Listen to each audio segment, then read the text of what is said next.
5 minutos agora, 12h55, nós estamos recebendo ao vivo aqui nos estúdios da TV Atalaia, Dr. Hilton Moraes, que é o novo superintendente do USE. Um abraço, obrigado pela sua presença aqui. Desafio grande. Boa tarde, Dr. Hilton. Desafio imenso e a gente está se preparando, né, para... Já assumiu, não? Hoje. Assumiu hoje. Dr. Roberto Gugel, fizemos até uma despedida dele, hoje lá no USE, e a gente, a partir de agora, começa a tomar pé das condições que estamos, né, como hospital, as melhorias que o Dr. Roberto fez, que foram inúmeras, para a gente poder agora traçar uma nova meta. No hospital. Eu disse aqui no começo do programa, apenas para reavivar a memória, que você fez parte da equipe que resgatou o Hospital de Cirurgia. O Hospital de Cirurgia vivia aqui em página policial, confusão, salário atrasado. E vocês assumiram a direção do Hospital de Cirurgia, e o Hospital de Cirurgia hoje tem uma outra forma de trabalhar, de ser vista. Acabou com a história de salário atrasado, com notícia policial. O que é que a sua experiência no cirurgia vai ser utilizada para gerir o maior hospital público de Sergipe, que é o USE? É uma experiência muito útil, porque o cirurgia é o segundo maior hospital de Sergipe. É um hospital privado, filantrópico, e que atende aí a grande parte da alta complexidade do estado. O USE é o maior hospital do estado, é a urgência, mais do que ser o maior, ele é a urgência do Estado. Então, esse é o grande problema. Porque chama porta aberta. Né? É porta aberta. Chegou, tem que atender. Tem que atender e recebe os casos mais complexos e, infelizmente, acaba recebendo os mais simples também, o que atrapalha bastante da condução. Então, o preparo para cuidar de um hospital tão complexo, ele é facilitado pela experiência já da gente ter lidado com o hospital de cirurgia. Aquele corredor que chama, esqueci o nome dele agora, corredor da catástrofe, que é uma imagem que de vez em quando circula, pessoas em macas nos corredores. Como é que você vai lidar com aquilo para ver se a gente acaba definitivamente com ele? Então, na verdade, Fábio... Ou é possível acabar, não? É possível, né? Tudo é possível. Primeiro, se a gente conseguisse que as outras unidades de saúde fizessem sua parte e não mandassem tudo para o hospital. Deveria vir para o hospital de urgência de Sergipe os casos mais complexos que não conseguiriam ser resolvidos nas unidades de atenção primária ou atenção secundária. O hospital de urgências ele é um hospital de atenção terciária, de alta complexidade. E acaba vindo desde um entorse no pé até uma fratura grave de coxa. Então isso atrapalha bastante, por isso que fica tão lotado. Até um encravado o cara vai para o USE. Até o encravado vai para o USE. Mas o que é que a gente vai fazer enquanto as outras unidades, inclusive municipais, não fazem sua parte? O que é que a gente vai fazer? A gente vai tentar agilizar o tratamento dos pacientes. Muitas vezes os pacientes ficam aguardando exames, 1, 2, 3 dias, e isso atrasa a sua internação. Felizmente, né, o ex-superintendente Dr. Roberto Gugel, com apoio da Secretaria de Estado da Saúde e do governador Fábio Tidieri, conseguiram 3 novos tomógrafos para o USE, uma ressonância, que o USE nunca teve, um aparelho de hemodinâmica, 2 aparelhos de hemodinâmica. Então isso já acelera o processo de realização dos exames, de condução dos tratamentos. Agora mesmo, essa semana, encerrou a reforma das salas de cirurgia, para que a gente consiga atender mais rápido, melhor, conseguindo liberar mais leitos, para que a gente consiga admitir mais pessoas. Ali onde funcionava a oncologia, que está sendo de forma gradativa transferida para o Hospital do Câncer, o que é que vai funcionar ali? Ainda não está definido, né? Mas muito provavelmente a gente vai colocar leitos, atendimento. Por quê? Porque onde hoje é a unidade oncológica do USE, temos vários consultórios. Uma das ideias que eu tenho é a gente conseguir fazer consultórios de retorno. Por quê? Você imagine que um médico atende um paciente, eu sou neurocirurgião, eu atendo um paciente que teve um trauma no crânio e teve um pequeno sangramento. Ele não precisa necessariamente ficar internado, mas eu preciso vê-lo com 7 dias, 14 dias, e a gente perde um pouco. Se a gente for mandar esse paciente para marcar consulta pela unidade básica de saúde, a gente perde a condução desse paciente. Então, a gente já deixar o paciente sair de alta, já com a consultinha dele marcada, para o médico vê-lo no retorno em 14 dias, isso dá segurança para o médico, dá segurança para o paciente e a gente consegue liberar muito mais vagas. Então essa é uma das opções e nas áreas maiores conseguirmos fazer mais leitos para recebermos os pacientes. E quando é que toda a oncologia vai estar funcionando no Hospital do Câncer? A previsão é em meados desse ano, né? Junho, julho. Por quê? E algumas críticas até eu vi recentemente de que o Hospital do Câncer só está tendo quimioterapia e atendimentos. Veja, a gente está lidando com o tratamento de uma doença muito complexa. Então a gente não pode transferir toda a estrutura de forma assodada.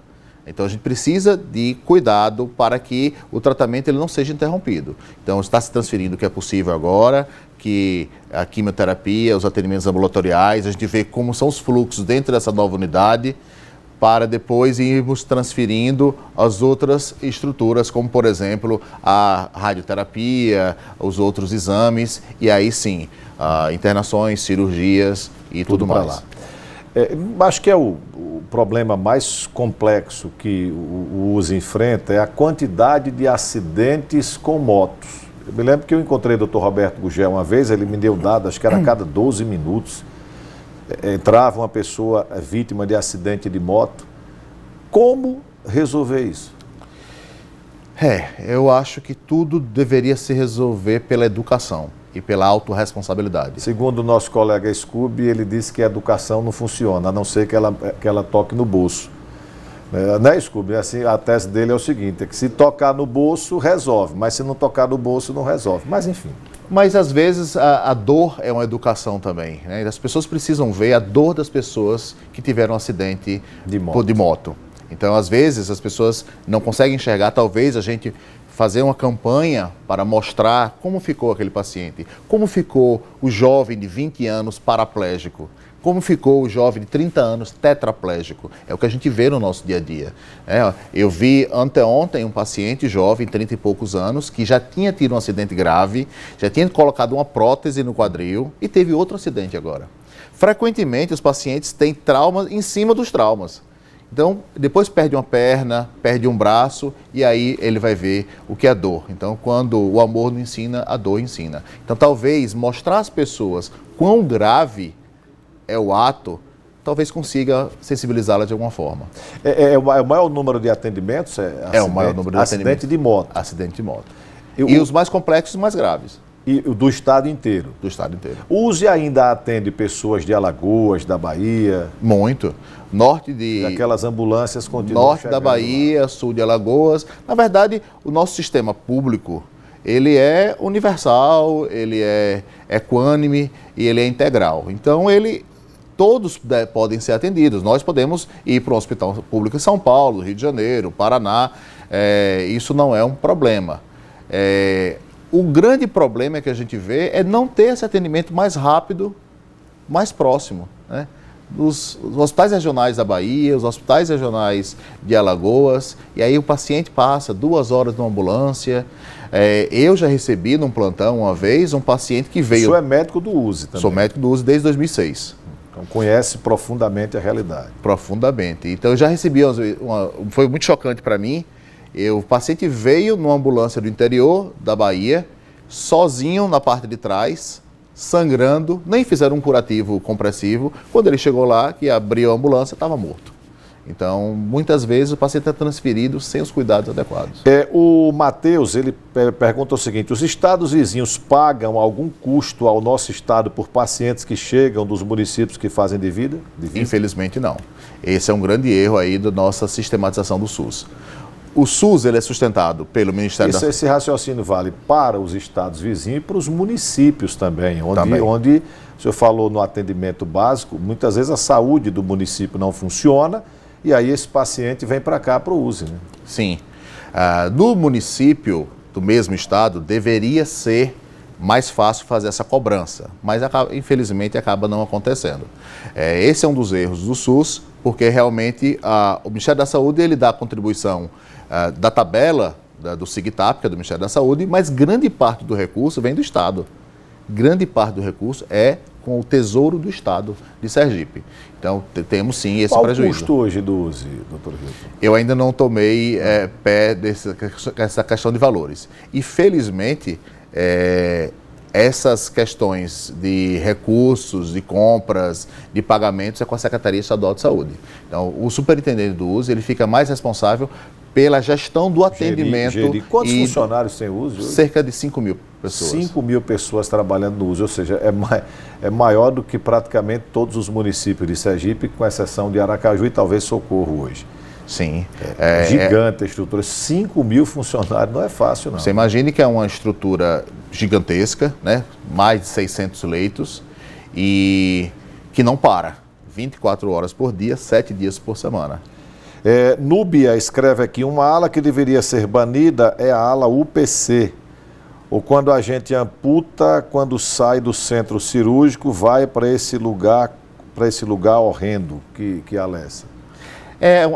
Veja, as alas, na verdade, é uma ação que a gente pretende fazer mais adiante. Essas salas já foram reformadas, já foram melhoradas, mas diante da demanda, muitas alas acabaram ficando muito apertadas. Então, a gente entende, sim, que acaba causando desconforto. Então, quando se imaginou o USE, né, se imaginou apartamentos para uma pessoa que hoje ficam 2 pessoas, então isso fica um pouco desconfortável, mas isso tudo acontece pela grande demanda que existe. Então a gente tem que atender as pessoas. Infelizmente, todas as outras unidades podem fechar as portas, só quem não pode fechar as portas é o USE. O senhor falou em 5 mil funcionários. Quantos pacientes, em média, por exemplo, hoje, se eu chegar no USE hoje, tem quantas pessoas internadas lá? Hoje temos certamente mais de 600 pessoas internadas, né? Seja em macas na urgência. Fora aqueles que entraram e saíram. Ou seja, você poderia dizer que é um hospital que lida aí com 1000 vidas por dia, mais ou menos? Sim, sim. Porque também hoje ainda no USE nós temos os atendimentos ainda de parte da oncologia, tudo isso que são atendimentos ambulatoriais. Quando o governador lhe fez o convite, eu brinquei aqui, de fato o senhor tem muita capacidade, é médico do USE, mostrou um grande trabalho no cirurgia, mas é um desafio gerir o USE. Quando ele lhe fez o convite, o que é que ele lhe disse em termos de apoio logístico, de apoio de governo para você fazer seu trabalho no USE? Na verdade, inicialmente, quem fez o convite foi o secretário de Saúde, né?